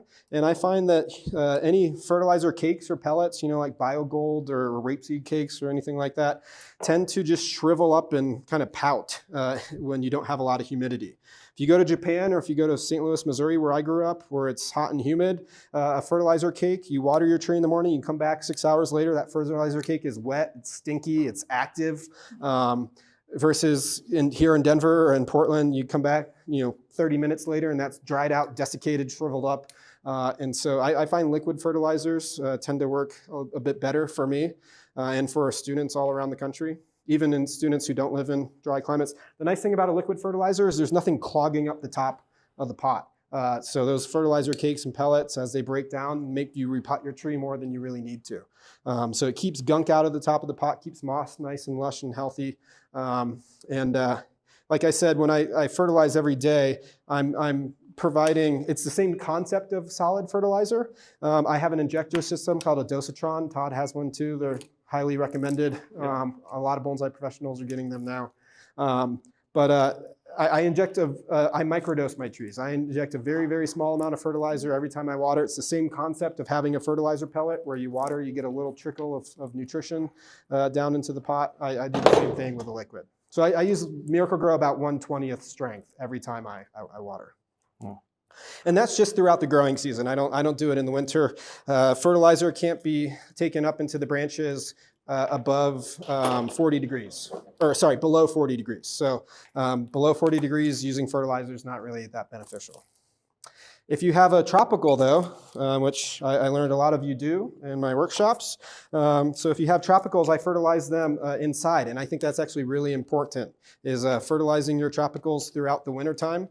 Inside. I fertilize them like every other time I water them if they're in my house. So that can be really, really beneficial to keeping ficus happy inside over the winter. Yeah, I fertilize. I do the same. It's funny when you said microdosing because that's like the way I look at it too. Mm-hmm. And I started using liquid fertilizer because at my new property there's raccoons and magpies and who knows what else. And I'd come out in the morning and all the tea bags that I'd made the day before were thrown all over the place. And so I had to find out, I had to find another way of doing it. So I use like MPK, it's a fertilizer developed by a cannabis company. And it's called Raw, like there's Raw Grow, Raw Bloom.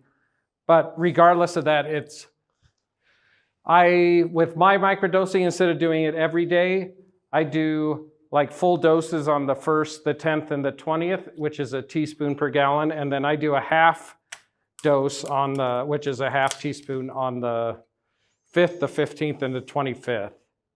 And so, yeah, so it's like and even when it's like 100 degrees out, I still fertilize because you're not hitting them with like a ton of salts and because the NPK raises the parts per million by like 300 on a full dose, and that's it. Versus when I was using, I have one of the TDS meters too that's all inline, and so when I was using Neptune's Harvest, that fish emulsion, which I liked, and Jamie always said that it reminded him of low tide. And it's like, I like that smell, you know, it's like I liked it too, but that would raise the parts per million in there by like 900. So it's like you'd hit them really hard with it, and then they said like every 2 weeks or once a week, but the way I'm doing it, it's kind of the same as Andrew. It's like a low dose, but more frequently. So I don't use, if I like design a tree, I'll hit them with BioGold or Dr. Earth, so I will use that, but I don't know. My guess is with like how the frequency of the fertilizing is that I'm doing, I might be able to get away without having to use any of the pelletized fertilizers. So, do you use any other pelletizer, or is it just, it's all liquid? I do, like, oftentimes, like, someone just gives me a bag of BioGold. I have a student who's moving or something and gives me something, so I might in that case, but I don't buy it and use it myself. Yeah. But yeah, I find liquid fertilizer, I don't know, it's just, there's something just really satisfying about having it come out through the hose with very little labor. And you know, like too, that the trees are able to take it up immediately. You know it's going right in the plant. Yeah, whereas when you use BioGold or any of the other organic pelletized fertilizers, it has to break down first. So this is all, it's all water soluble, and the plants can take it up. All right, so here's where I'm at the moment. So I was going to cut this short, but I don't know. Is it kind of cool long? Because it has like a little curve. Or do you shorten it? Here, we'll all just raise our hands. Do you do long or short? Who wants long? All right, who wants short? So you want this off here. What, right here? Take this out? Yeah, make it stuff. Make it interesting. There's a part where it doesn't taper much, could you gin that part to make it thin down? For a different line? On which part? So if you're going across from there, across the horizontal to the second section, it looks like it thins down pretty quickly. It tapers here, right? Yeah. Would ginning part of that make the difference? Well, let's just pull all the bark off and we'll see. How short would you make it, Andrew? My philosophy on deadwood is if there's a way to enhance it to make it better. So I know some people like to leave everything perfectly natural, like how it comes off the mountain. My philosophy is always, you know, we don't leave this tree natural when we collect it. We put a lot of wire on and we bend the branches. So if we can enhance the deadwood like we enhance the branches, I like that. I think deadwood should have both movement and taper. Right. Just like branches should. If it's too straight or taperless, then I get bored. So yeah, I cut it to wherever that is. I know. This is the thing. When I'm looking at this and on this pine, like look at these pieces of deadwood. It's like it's smaller than this, but look how short it is, right? Look how short that is. I didn't touch anything. Look how short that is. So pines tend to not keep deadwood like this for that long. If it was a juniper, that's something different. But pines, spruces, Doug firs, they all have shorter pieces of deadwood. So, yes, sir. When I look at the entire composition of the tree and the trunk, I see this amazing, twisted, coiled, gnarly, Yeah. bent over itself. And then the branch that you're working on is Yeah. what turnpike. Yeah. So actually, this was, when I collected this tree, this was alive. This was alive, and I cut it all off because it's like, I'm not going to use this. So, but yeah, I mean, I think,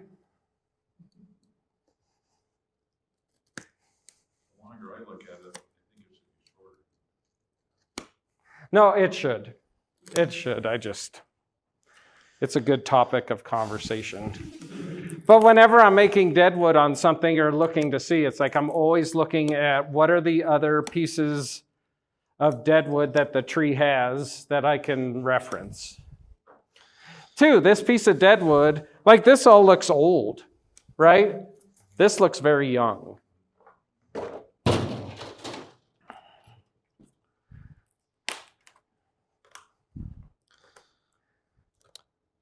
Todd, can I jump in? Speaking Yes, of please. good topics of conversation, let's talk about wounds, for example. So two tips about wounds are if you're cutting a big wound off, callus is always going to add mass. So if I just leave this as it is, which I'll spin this around so everyone can see it, this wound right here. If I leave this as it is, it's kind of has a bump to it. And when I get a callus, it's going to add another bump. So that's going to be a bump on the tree that's going to be really kind of unsightly for a long time. So I actually have to take this convex part and I need to make it slightly concave so that when my callus comes, I have a nice flat kind of seal because I don't really want to bump there on this tree. So one way that I'm going to do that is I use kind of a big tool to just get 90% of the bulk of it off, and then I'm going to switch to a small knob cutter and I'm just going to whittle like a Boy Scout until all of this kind of wood is kind of off here. You can also use a really sharp knife. The issue is with a lot of deciduous plants, this wood is really hard, so you might be prone to nick yourself. So we tend to just make a lot of really small nibbles with a knob cutter to kind of clean this up to make a nice little concavity. Nice thing about a knob cutter is the shape of it will help you in that effort to make concavity because it's a little convex on the tool. When I heal this, I'm going to put a cut paste on here and I'm going to cover the entire wound. One mistake I see people make is they only cover the perimeter of the room rather than cover the entire thing.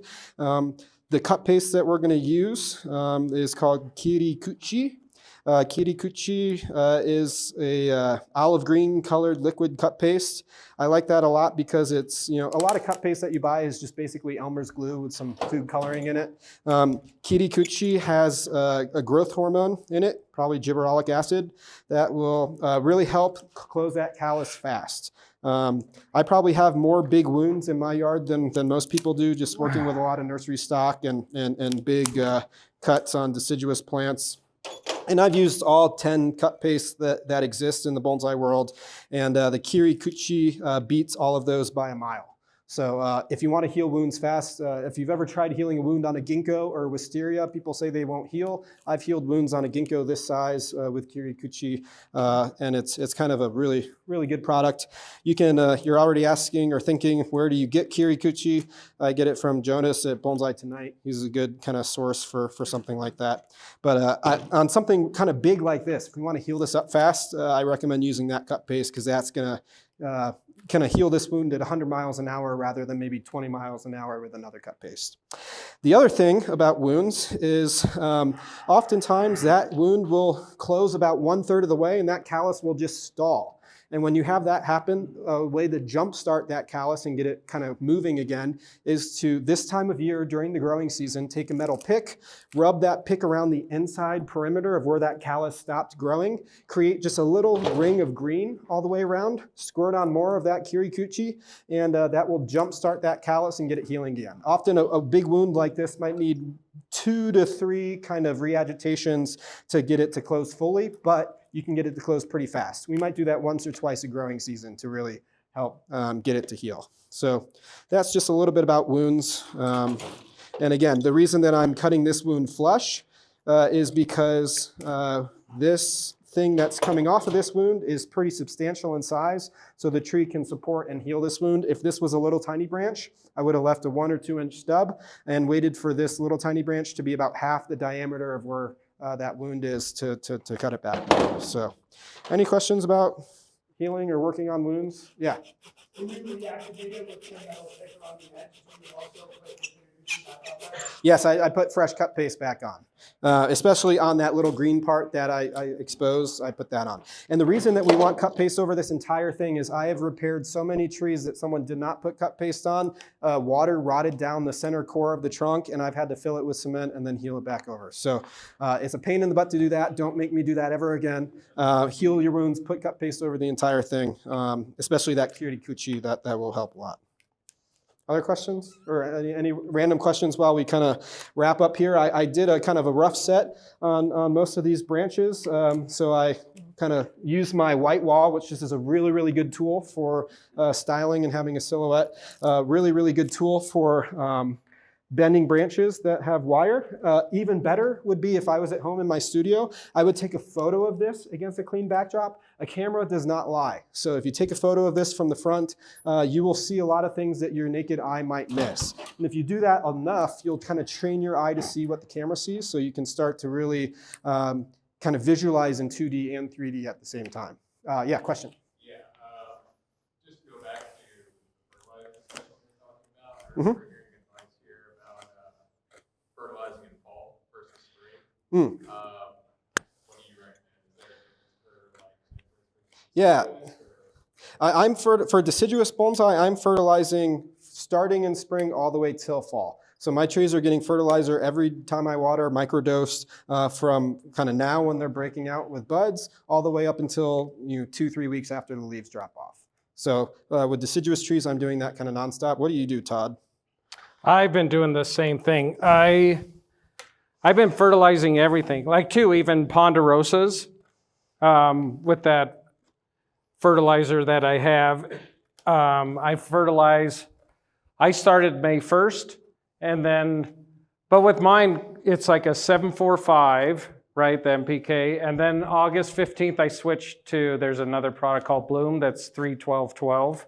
So I switched to a lower nitrogen level in August until I put my trees down. So basically fertilize the whole growing season and then shift towards DK, the market, fruit or whatever. Say that again? Basically, you fertilize throughout the whole growing season. Yep. Shift from nitrogen to DK or away from foliage. Yeah, I lower and raise the P and the K in from August until, out here it's like October 1st maybe. So yeah, that's how I've been fertilizing my trees. So, and it's the same thing, like over the winter, I bought kelp. I had kelp, silica dioxide, and humic acid, and I was like, because I bought 25 pounds of it. It's like, oh, that's what I was going to use for fertilizer, just those three. And then on the bag for a full dose, it's like 1/8 of a teaspoon per gallon. And so, but then over winter, I was like, well, maybe because I keep my greenhouse at 33, so it's like they get their dormancy, but also it's not -7 or whatever like we got out here, It's like they're very coddled and they wake up earlier. And so I was like, well, maybe I'll keep fertilizing or hit them with that over the winter. But then I didn't do it because it's like, just let the trees rest. It's like killing them with kindness or hitting them too, it's like constant kind of feeding them. I decided not to do that, so. But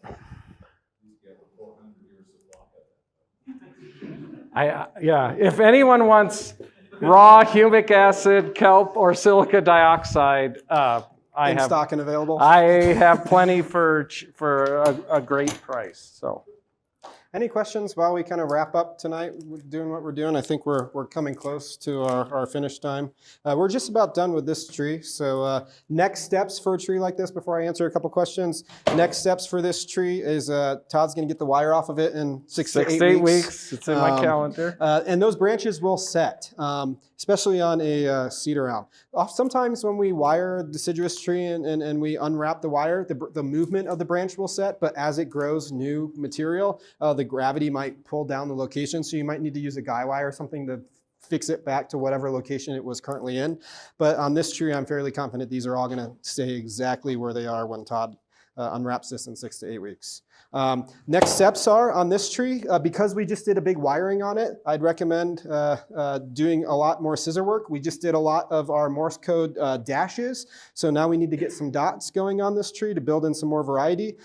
So probably in the next time or two, this gets worked on. Probably every extension that grows, 6, 7, 8 inches, you're cutting it back to about 1/2 inch. This is an alternate leaf plant, so when you prune it back, you want to prune it back to at least 2 to 3 leaves. It's unlike a maple, which you can go back to the first bud because that bud is a pair and has another bud attached to it, so you get a bifurcation cutting back to the first one. On an alternate leaf plant, like an elm, like a beech, like a hornbeam, like most deciduous plants, we need to cut them back to at least 2 to 3 leaves so that we actually gain more ramification than what we started with. If you always cut it back to the first bud, you never gain anything new. So when Todd prunes this back in the summer, he'll count 2 to 3 leaves. How does he know 2 to 3? He looks at which one is a better direction. So if one's growing back in the tree, he cuts to the one that's growing back out. But he always leaves at least 2 or 3, depending on which direction he wants it to go. Any questions about what we did on our elm tree today? How close back to the buds do you cut? Close enough that you don't cut the bud itself.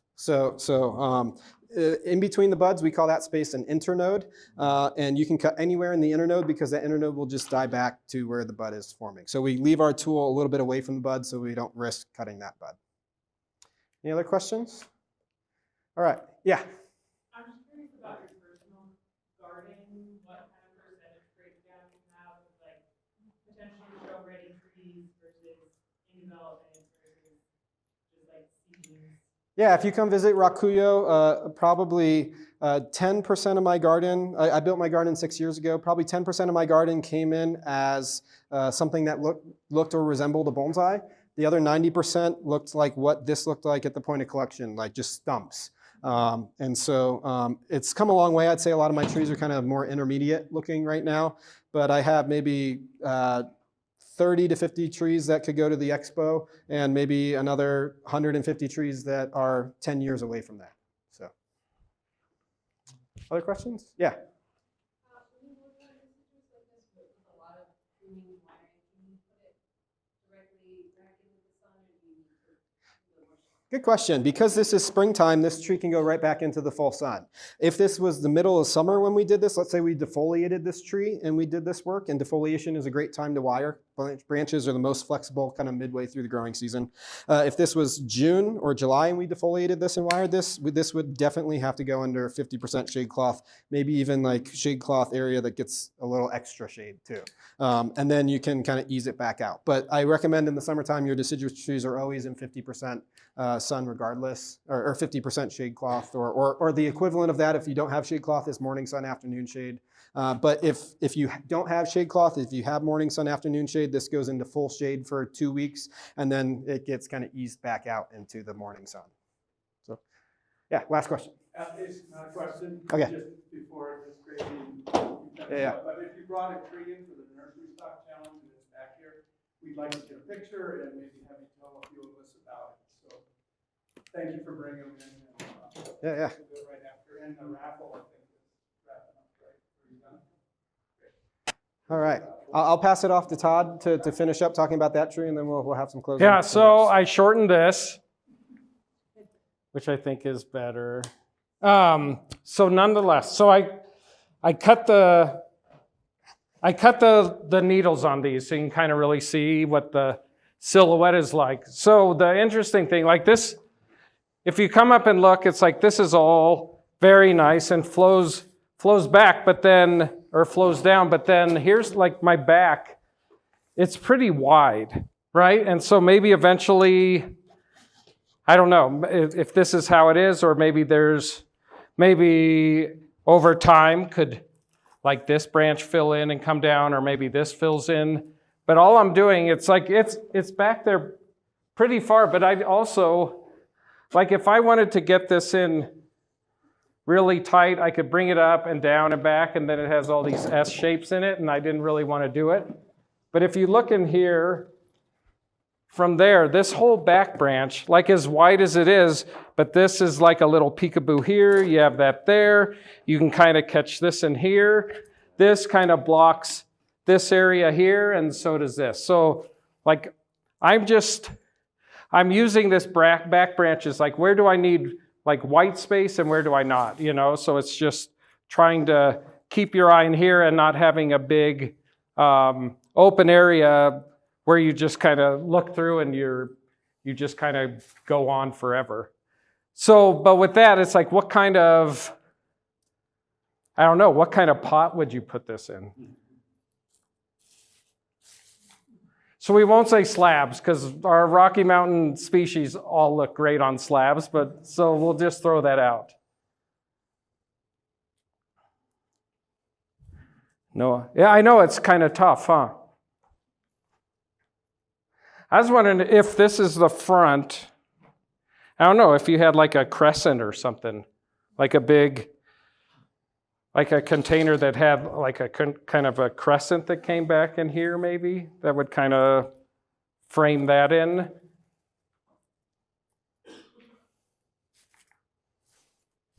I'm not sure, no one knows.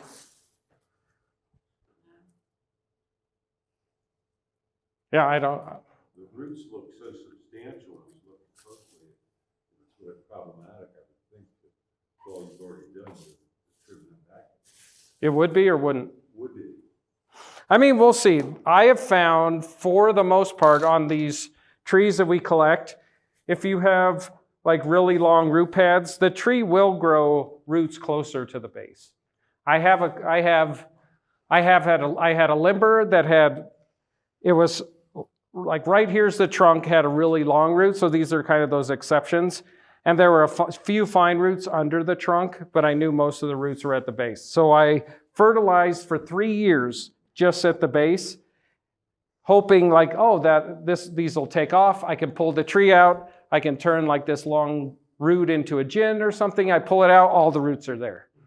So it doesn't happen all the time, but we'll have to see like what are the structural roots and where are the fine roots. But even if you didn't have in this area any, like if we have fine roots that emerge closer in that move out, that's perfect because we can comb those out and then tuck them back in, you know? So, yeah. Any questions on this? No? Yes, sir. When you made the wedge cut in deadwood, Yeah. you brought that branch up. Yeah. To close it. If it's deadwood, when you take the wire off and the rebar on, what's going to keep that in position? Yeah, what's going to keep it in position? Is it there's no live vein under it? Well, this is all live. If this isn't live, the tree's dead, right? Well, I don't remember exactly. So underneath is all live. So what happens even if you do a wedge cut where this whole branch is live and you do a wedge cut here, these two parts will compartmentalize, right? And kind of like fuse together, but all your growth is going to come from here. So this will swell. Because it's adding wood underneath. Yeah. That's going to hold it. Okay. Yeah. All right. And my second question, do you treat the deadwood there? If so, when and what do you do? I mean, I usually don't with pines. If you were going to, I'd probably let this dry out a little. Here in Denver, this will be white by the end of the year. Just as is. But if you're going to, like if I was going to paint this, if you just put lime sulfur on it, then this will turn yellow.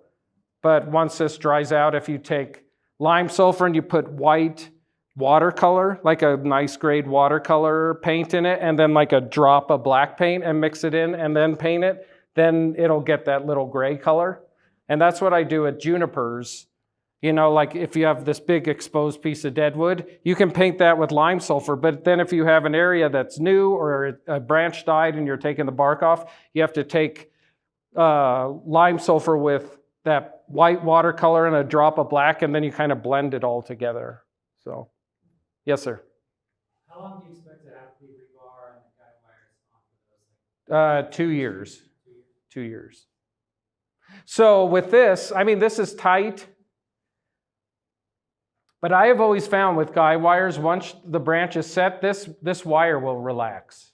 And then you know you're good. So. Any other questions? No? Is this short enough for you? I like it better. Do you? All right. All right, thank you so much, everybody, for inviting us out. We love doing these programs together. If you enjoyed tonight, talk to a board member and tell them to invite us back again. We'd love to do this more. Yeah. Bring Andrew back. But thank you so much. Oh, good job. Lastly, if you are new and local and you want to improve your bonsai knowledge, you have a local bonsai resource, which most of the country does not have the privilege to have in their backyard.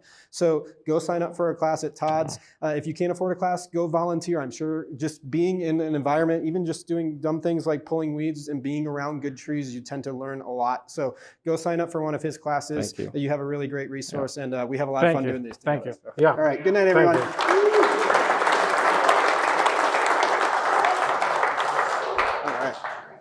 Cool. That look okay? I love it. It's a start. So this is for sale now.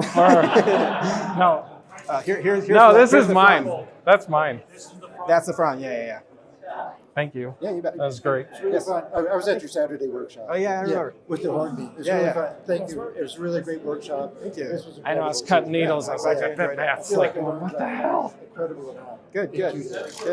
I really enjoyed working with you. It is. and, That's why I yeah, did like it. I said, if you ever want to reach out, I'd be happy to. Yeah, I think I would like to do that. Okay. You know, find out. But I think Thank you for your help. You said something Sorry, I about let that one slack. remember I was going for the It's all right.